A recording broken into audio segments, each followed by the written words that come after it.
គឺប្រាសាទហារីហារ៉ា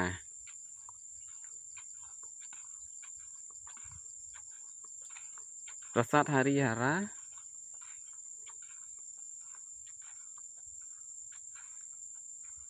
គឺកសាងដើម្បីឧទ្ទិសដល់អាទិទេពទាំងពីរគឺព្រះ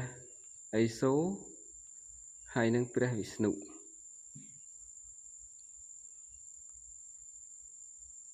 ហារីហារ៉ា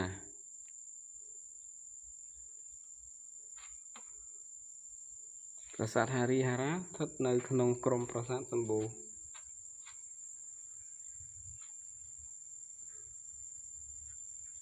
កសាងឡើងដើម្បីឧទ្ទិសដល់ព្រះអាទិទេព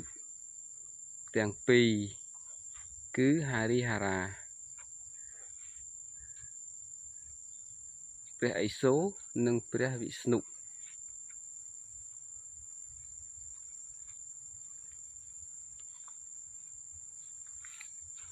សាងដោយរាជព្រះបាទឦសានវរ្ម័នទី1